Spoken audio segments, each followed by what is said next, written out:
Pesantren Al-Khozini, Sidoarjo, Jawa Timur pada Kamis siang. Penggunaan alat berat berupa kren atau derek dilakukan untuk menjangkau santri yang masih diduga tertimbun reruntuhan. Lantas seperti apa proses evakuasi korban reruntuhan bangunan pondok pesantren Al-Khozini dan bagaimana pula langkah selanjutnya PBNU untuk mengantisipasi hal serupa terjadi kembali? Kita bahas bersama dengan Kepala Subdirektorat Pengarahan dan Pengendalian Operasi Bencana dan Kondisi Membahayakan Manusia Basarnas melalui sambungan daring. Sudah bergabung Bapak Emi Freezer, kemudian ada pengurus RMI PBNU Gus Ulun Nuha. Selamat pagi, Assalamualaikum Bapak-Bapak. Selamat pagi, waalaikumsalam warahmatullahi wabarakatuh. Ya, saya mau ke Basarnas dulu, Pak Emir. Pak Emir, ini kalau kita lihat ya, dari Pak Emi, dari informasi terbaru total ada berapa korban yang sampai saat ini masih terjebak dalam reruntuhan bangunan Ponpes Al-Khozini ini, Pak Emi? Baik, terima kasih. Kalau kita merujuk kepada berbagai referensi yang dapat kami jadikan sebagai dasar untuk pengumpulan data bahwasanya memang masih sekitar 58 lagi yang masih dalam pencarian. Namun untuk kepastian apakah ke-58 ini berada di dalam bangunan yang runtuh itu yang masih menjadi sebuah pertanyaan besar. Namun yang dapat kami pastikan adalah 7 dari sekian banyak terduga yang masih jebak di dalam adalah sebanyak 7 itu yang berada di lantai dasar. Dan ini sudah posisi sudah diketahui memang sejak dari hari pertama. Namun dikarenakan posisinya yang sangat sulit untuk bisa diakses, menurut kami adalah karena keberadaan mereka persis berada di bawah seluruh tumpuan bangunan yang runtuh. Sehingga untuk mengeluarkan mereka, ini kita harus menggeser dari semua beban yang ada pada bangunan yang runtuh tersebut. Nah, dengan kondisi seperti ini yang menjadi tantangan yang sangat krusial bagi kami untuk segera dapat memberikan aksi bagaimana untuk selain dari yang 7 ini dari korban yang tersisa lainnya itu segera dapat diketahui. Apakah memang keberadaan mereka berada di dalam ataukah kita berharap mereka sebenarnya tidak berada di dalam. Mengingat data yang selamat dan tidak termasuk yang berdasarkan informasi dari rumah sakit, ini masih ada beberapa yang tidak bisa tercover, baik dari pihak pondok pesantren maupun dari pengamatan masyarakat sekitar yang ada di pondok pesantren tersebut. Oke, ini kan tantangannya tadi Anda harus mengatakan ini harus diangkat dulu betonnya begitu ya, beton-beton cornya ini diangkat menggunakan kren. Saya sempat mendengar dan juga melihat begitu ya, sempat ada getaran yang kemudian rawan runtuh lagi begitu ya, benar atau tidak dalam proses? Betul sekali, karena ini pola runtuhannya berbentuk pancake ya, atau seperti berbentuk pancake itu maksudnya seperti apa? Pancake itu adalah tumpukan.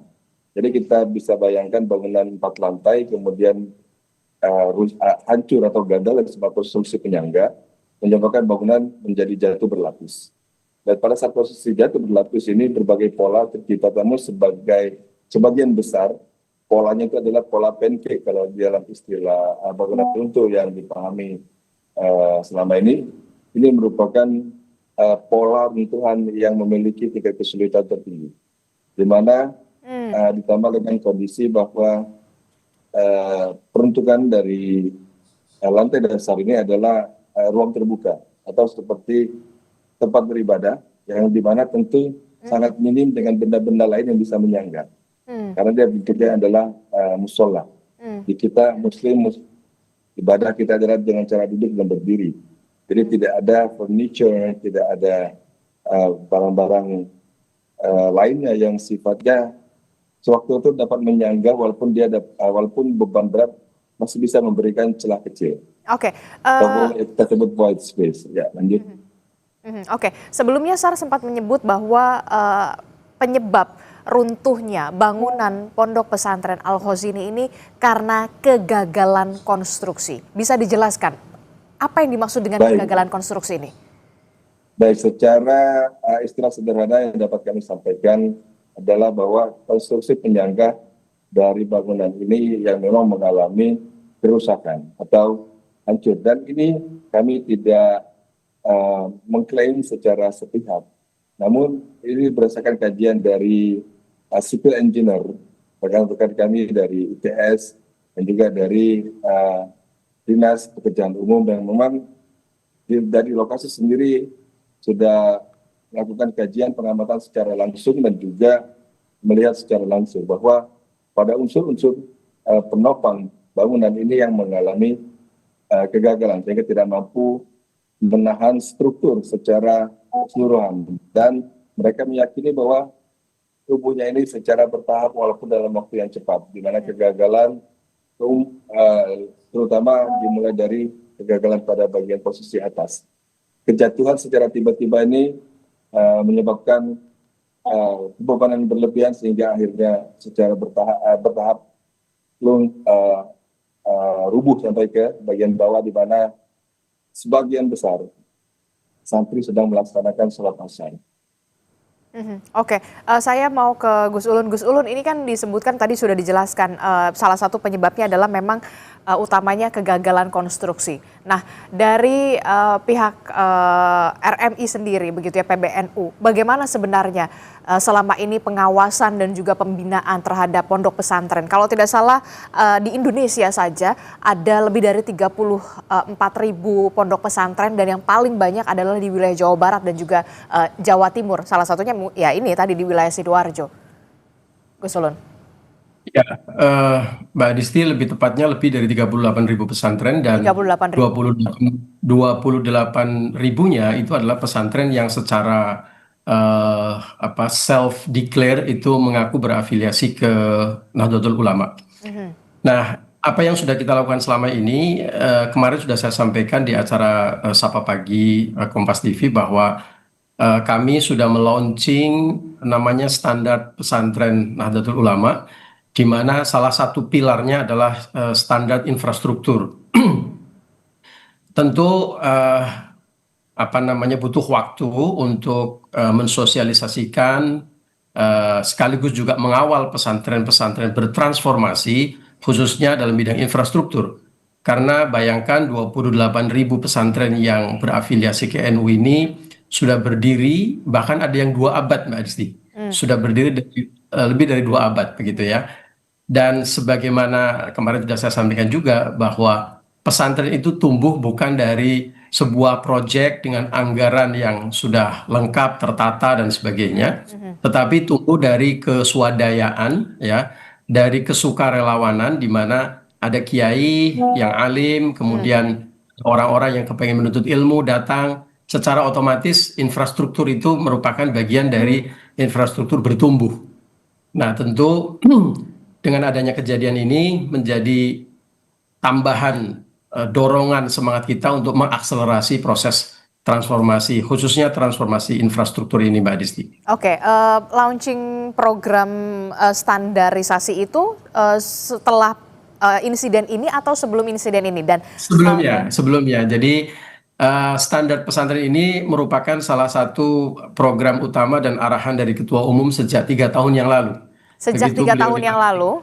Ya, begitu beliau dilantik sebagai Ketua Umum, langsung menugaskan kepada kami di RMI PBNU yang merupakan Asosiasi Pesantren NU untuk membuat governance terhadap pesantren kita. Tentu dalam tanda kutip, karena berbeda dengan sekolah yang berada di bawah kendali mutlak negara atau sebuah lembaga. Pesantren sekali lagi adalah simbol dan gambaran kesukarelawanan dan keswadanaan dari masyarakat yang ingin membuat anak-anaknya pintar ngaji, begitu Mbak Disti. Pengimplementasiannya selama 3 tahun setelah program ini di-launching, ini seperti apa? Apakah kemudian PBNU melakukan pembinaan secara rutin begitu, khususnya ke berbagai pondok pesantren yang memang terafiliasi dari ke PBNU, Gus Ulun? Ya, jadi 3 tahun ini kan perintah beliau ya, begitu selesai, dilantik langsung memerintahkan kepada kami untuk membuat kajian ini, dan kami mempersiapkannya sampai akhir tahun lalu. Nah, mulai akhir tahun lalu kami berkeliling mengadakan seminar-seminar, workshop-workshop dan juga halakoh-halakoh untuk mendengarkan kajian dari para ahli. Nah, para ahli di sini adalah yang kemarin saya gambarkan.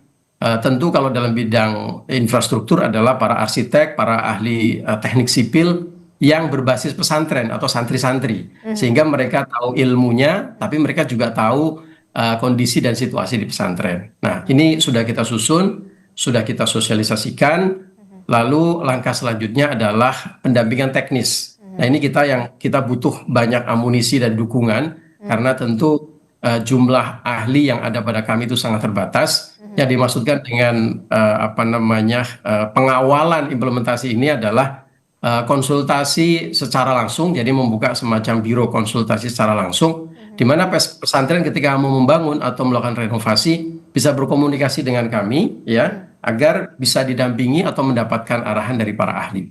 Oke, berarti sesuai dengan pernyataan Caimin pada paket berita sebelumnya, memang perlu ada pendampingan dari ahli, khususnya di bidang konstruksi, jangan sampai kemudian peristiwa ini terulang kembali. Nah, kalau untuk hal Al-Khozini ini sendiri, ini pondok pesantren sudah berdiri berapa lama dan sejauh ini pengawasan dan pembinaan dari PBNU ini ke pondok pesantren ini seperti apa? Ya, Al-Khozini itu sudah berdiri lebih dari 1 abad. Jadi dan banyak ulama-ulama NU termasuk pendiri-pendiri NU itu yang punya hubungan keilmuan, ya sanad keilmuan dengan pesantren ini. Jadi ini bukan kemarin sempat menyebar di netizen di medsos bahwa ini pesantren yang nggak punya izin dan sebagainya. Itu tidak benar. Ya, pesantren ini adalah pesantren tua, ya salah satu pesantren tertua, dan melahirkan banyak ulama-ulama besar, sudah berdiri lebih dari 1 abad. Kemudian secara bangunan mereka juga punya begitu banyak bangunan yang sudah berdiri lama, ya, dan sampai hari ini masih dimanfaatkan dengan baik. Secara hubungan organisasi, sebagaimana hubungan kami dengan pesantren-pesantren itu memang sifatnya bukan instruktif, di mana kita bisa mengatur segala-segalanya, karena pesantren sekali lagi adalah kelembagaannya ada di tangan kiai. Tapi kami secara komunikasi dan hubungan organisasi sangat baik dengan Al-Khozini, dan kami juga sering mengadakan acara bersama dengan Al-Khozini. Nah, bahwa kemarin terjadi tragedi ini, sebagaimana sudah dijelaskan oleh para ahli, memang hari itu sedang ada pengecoran di atap lantai 3, ya, berarti itu daknya lantai 4, yang tentu itu para ahli sudah membuat kajian-kajian, ya, bahwa ada hal-hal yang mungkin harus dievaluasi dan disempurnakan ke depan. Dan ini tentu menjadi catatan kita semuanya, terutama dunia pesantren, Mbak Disti. Oke, dari sepengetahuan Anda, izin Gus Ulun, ini kan lantai 4 begitu ya. Nah, untuk bangunan di lantai 1-nya ini sudah berdiri dari sejak tahun berapa, Gus Ulun, sampai kemudian pembangunan ini terus berjalan ke lantai 2, ke lantai 3, kemudian ada pengecoran di lantai 4 sampai akhirnya ada peristiwa yang sangat tidak kita inginkan ini. Informasi yang saya dengar langsung dari pengasuh Kiai Abdul Salam itu, ini adalah bangunan tambahan dari musola existing. Jadi bukan bangunan utama musola. Jadi ini bangunan yang runtuh, itu adalah basicnya adalah bangunan tambahan dari musola yang selama ini digunakan. Tapi itu bukan baru dibangun kemarin sore. Sebenarnya lantai 1, lantai 2, dan lantai 3 itu sudah cukup lama berdiri. Tepatnya sendiri saya tidak tahu, tetapi yang pasti adalah bahwa ini memang bangunan tambahan dari existing musola yang sudah berdiri lama, ya. Dan kemudian di hari itu ditambahin adanya pengecoran atap di lantai 3, jadi dak ke-4, seolah-olah kayak lantai ke-4 gitu.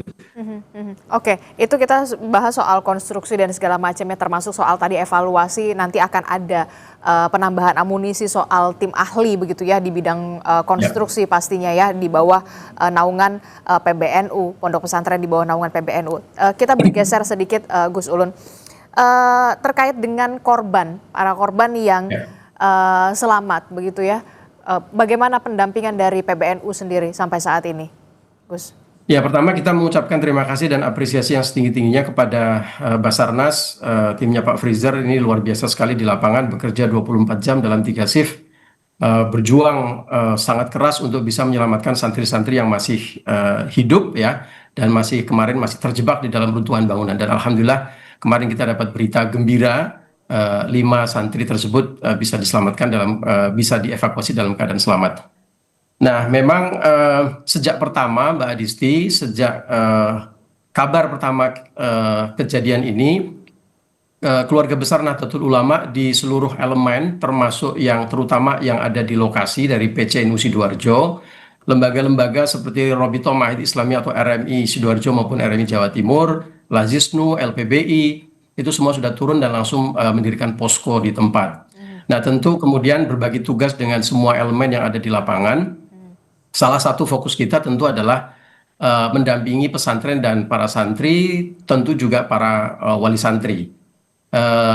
Di hari kedua, Ketua Umum kami subuh-subuh juga sudah langsung terbang ke Sidoarjo untuk memberikan dukungan moral. Nah, apa yang dilakukan tadi malam, kami sudah berkoordinasi rapat besar dipimpin oleh langsung Ketua Umum. Beliau memberikan arahan bahwa semua kekuatan Nahdlatul Ulama di semua elemen, di semua level harus membantu Al-Khazini. Dan tentu tahap ini adalah tahap untuk bisa membantu proses pendampingan, terutama adalah wali santri, karena mulai kemarin alat berat sudah mulai diturunkan ya, dan juga pesan beliau apapun yang terbaik yang bisa kita lakukan, termasuk mungkin mengawal logistik di lokasi, kemudian juga kalau nanti ditemukan jenazah ya, sudah disiapkan juga tim ambulan, tim pendamping, termasuk dipesankan oleh beliau bahwa nanti kalau ditemukan termasuk nanti disolatkan, didoakan dan diantar oleh para ulama kita ya. Dan tentu juga ke depan beliau juga sudah berwanti-wanti ada tim yang nanti bekerja untuk trauma healing untuk para wali santri kita. Oke. Termasuk juga dengan soal pembiayaan perawatan bagi korban yang selamat, apakah ini ditanggung oleh pemerintah daerah setempat atau seperti apa, Gus Ulun? Ya, saya kira ini semua pihak ya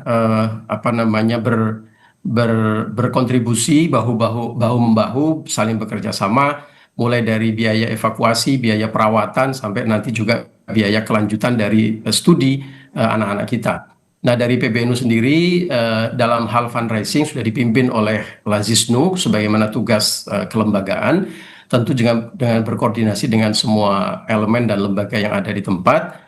Kita akan tentu berusaha untuk memberikan yang terbaik, termasuk dukungan kepada korban, baik korban yang meninggal dunia dan keluarganya, dan tentu juga korban-korban yang luka-luka dan nanti diharapkan menjamin mereka untuk bisa ngaji dan sekolah kembali setinggi mungkin. Oke, termasuk juga bagaimana dengan aktivitas dari Pondok Pesantren Al-Khazini ini selanjutnya, apakah nanti akan dihentikan sementara atau kemudian dipindahkan secara teknis begitu, tapi jangan dijawab dulu Gus Ulun, termasuk juga nanti kita akan bertanya kepada Pak Emi terkait dengan bagaimana teknis proses evakuasi dengan menggunakan alat berat, tapi kita akan temukan jawabannya sesaat lagi hanya di Sapa Indonesia Pagi. Kami akan segera kembali.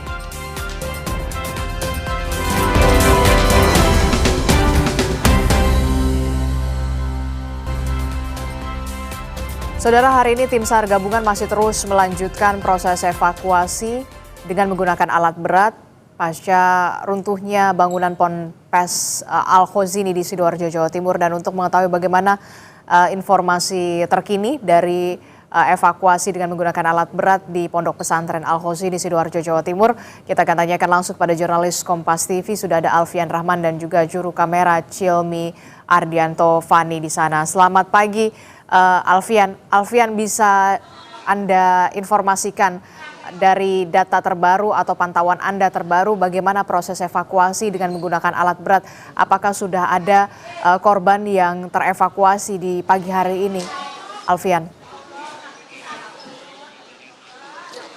Ya, selamat pagi Adisti dan juga saudara. Memang pantauan kami di lapangan hingga pagi ini belum ada penambahan jumlah korban yang berhasil dievakuasi dari reruntuhan musola Ponpes Al-Khazini Buduran Sidoarjo sendiri.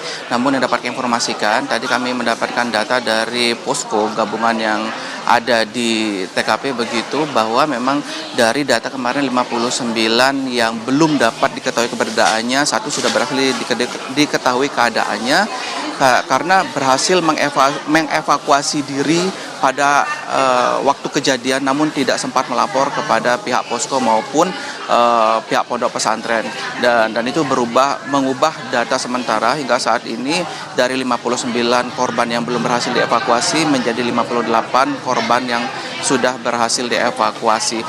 58 korban yang belum dievakuasi maksud kami, Adisti dan juga saudara. Untuk proses evakuasi sendiri kami terus memantau dari pukul 11.30 kemarin setelah dinyatakan proses evakuasi dilakukan dengan bantuan alat berat. Begitu proses evakuasi pertama menggunakan kren. Fungsi kren ini sendiri untuk mengangkut atau mengangkat begitu puing-puing besar yang berada di lantai atas yang sudah rubuh. Dalam hal ini ada berarti lantai 3 ini proses pembersihan menggunakan kren hingga dini hari tadi. Informasi kami dapatkan dari tim yang bertugas, tim SAR Surabaya sendiri, proses menggunakan kren sudah dihentikan sementara, begitu beralih menggunakan proses alat berat yaitu ekskavator breaker. Ekskavator breaker ini sendiri fungsinya untuk mengeruk dan untuk menghancurkan beton-beton besar yang menjadi salah satu akses masuk utama dalam proses evakuasi korban yang ditargetkan hari ini. Begitu Adis dan juga saudara sudah akan mendapatkan hasil karena dari identifikasi dan juga asesmen, termasuk juga reasesmen yang dilakukan secara berkala sejak kemarin dari hari keempat. Begitu Adis dan juga saudara, memang teridentifikasi ada beberapa korban yang tertimbun itu berada di runtuhan paling bawah. Kalau kita bisa gambarkan, Adis dan juga saudara, di TKP sendiri oleh tim SAR dibagi menjadi 4 bagian atau 4 sektor. Ada sektor A1, A2, A3, dan A4. Dan rata-rata kemarin memang yang masih proses evakuasi ada berada di sektor A1 dan juga A2. Ada yang ditemukan meninggal dan ada juga yang ditemukan selamat, itu berada di sektor A1 dan A2. Sementara untuk proses evakuasi menggunakan alat berat ini, Adis dan juga saudara, akan berfokus juga pada sektor A4 atau sektor baru yang diprediksi ada banyak dugaan korban begitu yang ada di sektor A4 ini. Namun untuk menuju sektor A4 ini harus membuka akses terlebih dahulu, baik itu dari sektor A1 maupun sektor A2 ya. Dan ini yang masih terus dilakukan oleh tim evakuasi yang bekerja terus-menerus, Adis dan juga saudara. Termasuk juga di malam hari. Informasi yang kami dapatkan ada sekitar 30 truk begitu yang disiapkan untuk proses pengangkutan dari puing-puing bangunan menjauhi dari TKP. Adisti.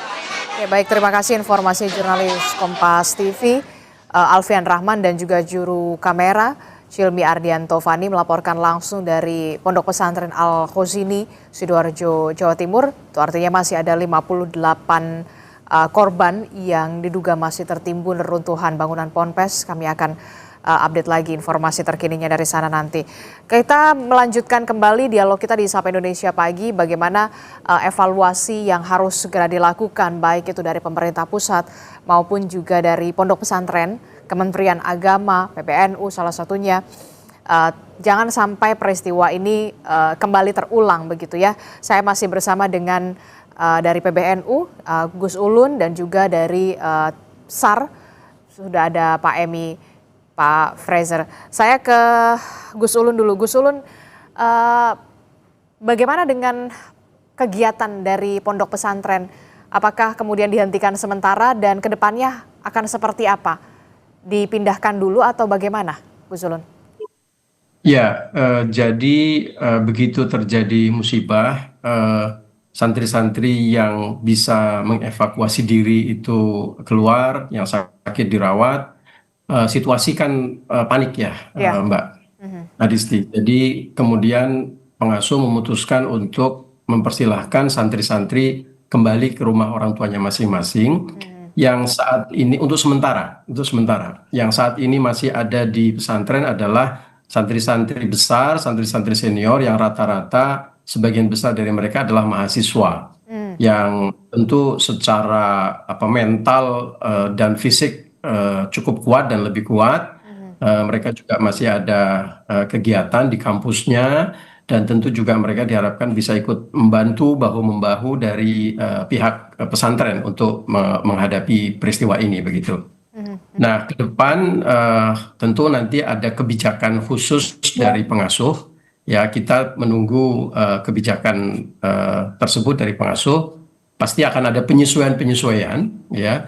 Tetapi semangatnya tentu taklim atau proses belajar mengajar itu tidak akan berhenti. Nanti tentu dengan kerjasama dan dengan arahan para ahli, para petugas, ya, para pejabat terkait, pesantren tentu akan kembali membangun proses akademiknya, proses taklimnya, ya, agar tidak juga mengorbankan pendidikan untuk santrinya. Total santri Al-Khazini itu lebih dari 1.500, Mbak, yang itu mulai dari usia sekolah menengah sampai perguruan tinggi.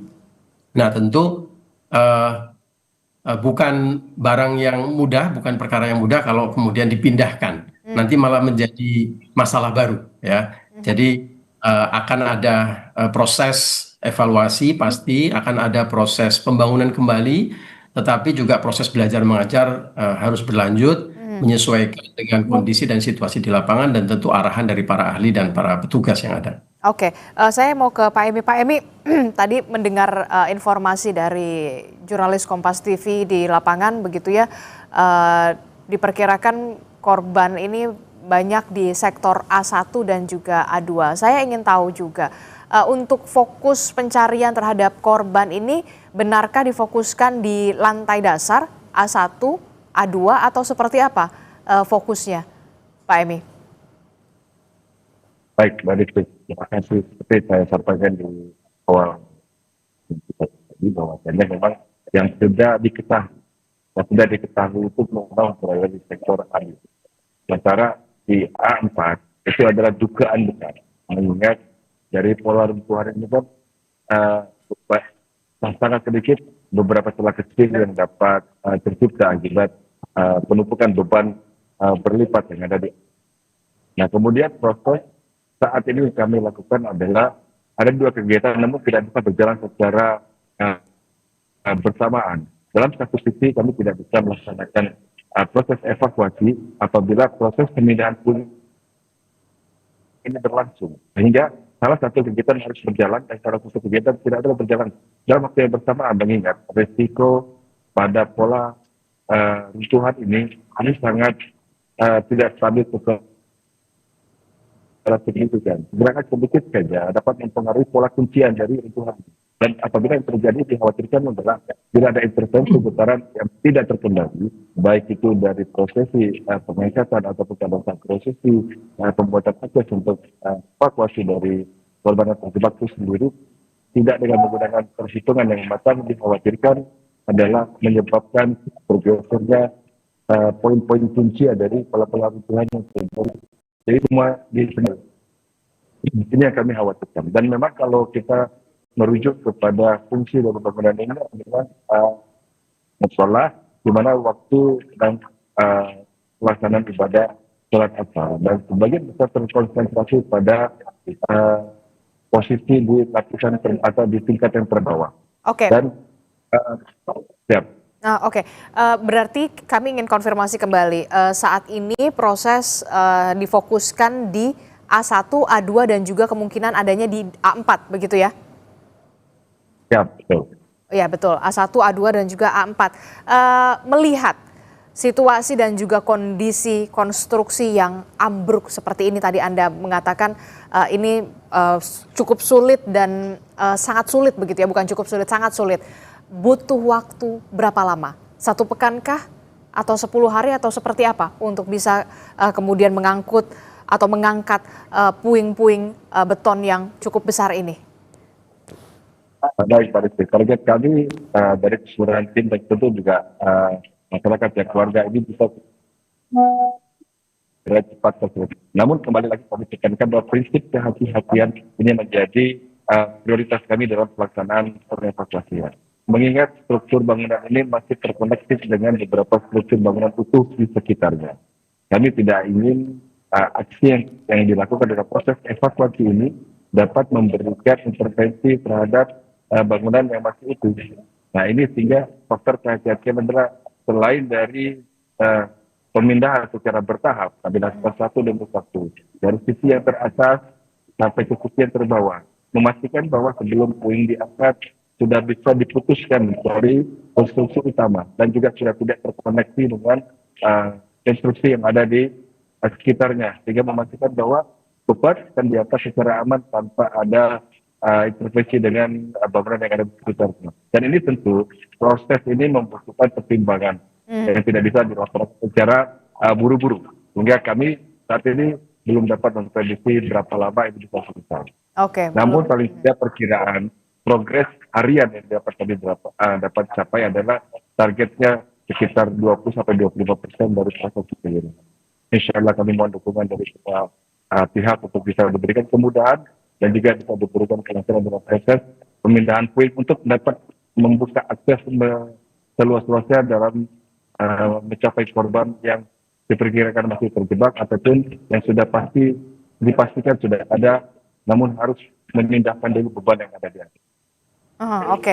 Oke, proses ini dilakukan secara bertahap, begitu ya, tidak bisa dilakukan secara terburu-buru dan tentu saja tetap mengutamakan kehati-hatian. Fokusnya adalah saat ini untuk mencari korban begitu yang berada di lantai 1, lantai 2 dan juga kemungkinan yang masih berada di lantai 4 begitu ya, yang saat itu berada di lantai 4. Saya mau ke Gus Ulun.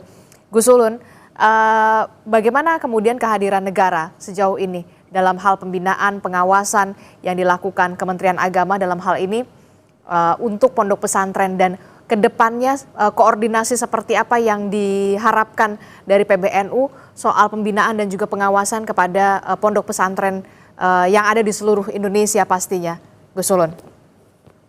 Ya, saya kira negara sudah hadir sangat baik dan kita tentu dari pesantren mengucapkan terima kasih dan apresiasi yang setinggi-tingginya. Salah satu milestone yang sangat berharga adalah ketika Undang-Undang Pesantren tahun 2019 diundangkan dan tentu ada produk-produk hukum di bawahnya. Perhatian pemerintah sangat tinggi kepada pesantren, tapi tentu sekali lagi jumlah pesantren itu sangat banyak, yang terdaftar saja itu 38.000 Mbak lebih. Itu yang terregister. Kami meyakini ada lebih banyak lagi pesantren yang tidak terregister. Ya, for any reason ya, banyak hal karena masalah administratif dan sebagainya. Itu artinya proses pembinaan dan pendampingan itu juga butuh muscle yang betul-betul kuat begitu. Nah, upaya-upaya pemerintah, misalnya hari ini di Kementerian Agama itu sudah berdiri khusus Direktorat Pesantren. Tentu ini salah satu muscle yang cukup membantu ya untuk bisa menjangkau dan mendampingi pesantren-pesantren kita. Tapi sekali lagi dengan jumlah yang sangat besar, tersebar dari ujung timur sampai ujung barat ya, saya kira kita butuh menambah terus muscle kita. Dan saya kira ke depan salah satunya kita harus bermain cantik dan strategis. Kita sudah bekerja sama dengan beberapa kementerian terkait seperti Kementerian Agama dan juga Kementerian Kemenko PMK, di mana kita punya program transformasi pesantren. Nah, yang sedang kita perjuangkan bersama-sama adalah prinsip-prinsip transformasi pesantren. Pada saat implementasinya itu tidak hanya berdasarkan kesukarelawanan. Artinya ini himbauan yang pesantren boleh dan boleh menjalankan dan boleh tidak. Ke depan kita berharap ini harus ada governance, di mana harus ada penekanan kepada pesantren, ada reward and punishment. Kalau Anda melakukan transformasi pesantren, katakanlah misalnya dalam bidang infrastruktur, karena transformasi pesantren ada 6 pilar, Mbak Adisti. Salah satu pilarnya adalah infrastruktur. Maka pemerintah atau semua pihak bisa memberikan reward. Sebaliknya kalau tidak bertransformasi, ya risikonya adalah pesantren bisa mendapatkan dalam tanda kutip punishment. Nah, ini yang masih jadi PR kita bersama. Contoh implementasi yang paling sederhana misalnya soal fasilitasi atau bantuan-bantuan pemerintah dan pihak-pihak lain kepada pesantren. Kami berharap ke depan, PBNU berharap ke depan ya mengajak kementerian dan lembaga yang punya perangkat-perangkat ke sana untuk bisa disiplin membuat aturan. Misalnya, hanya pesantren yang melakukan transformasi pesantren yang berhak untuk mendapatkan bantuan dari pemerintah. Pemerintah tidak bisa membubarkan pesantren, tetapi pesantren harus menerima dalam tanda kutip resikonya. Kalau tidak bertransformasi, maka akses bantuan negara menjadi lebih terbatas. Nah, itu semacam konsep reward and punishment-nya kepada pesantren kita. Oke, Itu yang kita usulkan. usul yang sangat bagus. Saya juga sepakat dengan apa yang Anda katakan begitu ya. Harus ada reward and punishment. Jadi jangan sampai kemudian bantuan-bantuan saja dari pemerintah, tapi standarisasinya begitu ya sering dilewatkan begitu, tidak diikuti begitu ya oleh pondok pesantren. Kalau kita lihat banyak sekali pondok pesantren juga yang dalam tanda kutip ya grade-nya juga bagus, grade A begitu ya, yang sudah standarnya sudah bagus sekali begitu. Saya ke Pak Emi dulu, Pak Emi terakhir. Pak Emi. Siap. Ya, Pak Emi, tadi kita sudah membahas soal evakuasi dan segala macam. Nanti akan seperti apa teknisnya ketika ada korban yang ditemukan, prosesnya dihentikan dulu sementara atau seperti apa? Baik, terima kasih Mbak. Jadi pada saat proses pemindahan ini, kemudian terlihat sudah ada korban yang bisa diakses, maka proses kerja dari alat berat yang terpilih ini tentu akan dihentikan dahulu, di hold, kemudian di standby-kan. Kemudian mode berubah ke proses evakuasi. Nah, dalam proses evakuasi ini, di dalam ruangan yang terbuka dengan di angka tertulis tersebut, maka kita harus pastikan bahwa tidak ada kita di ruang PN tersebut. Kemudian setelah proses evakuasi ini berhasil, maka dipastikan dahulu sebelum ditinggalkan oleh tim evakuasi untuk dilanjutkan kepada meja pengambilan pada puing-puing berikutnya. Nah ini yang seperti yang kami sampaikan tadi bahwa bertahap. Jadi mode pemindahan dengan mode evakuasi ini bersinergi. Pada saat pemindahan puing, maka tim evakuasi standby di luar ring, di luar dari perimeter. Lalu kemudian pada saat ditemukan korban, maka kendaraan alat berat ini akan di hold dahulu, kemudian diposisikan ke posisi standby. Kemudian yang bergerak masuk adalah tim evakuasi. Jadi berjalan seperti ini terus dengan fase on off seperti ini, sehingga dipastikan mudah-mudahan dengan metode ini kita bisa memastikan keselamatan dari personil sendiri dan juga keselamatan terkait dengan lingkungan di sekitar kejadian. Oke, kita harapkan proses evakuasi berjalan lancar begitu ya, pengangkatan puing-puing dari runtuhan bangunan agar seluruh korban yang masih belum ditemukan ini bisa ditemukan, dan tentu saja harus ada evaluasi secara total dan juga menyeluruh dari seluruh pondok pesantren yang ada di Indonesia. Jangan sampai kemudian peristiwa semacam ini kembali terulang yang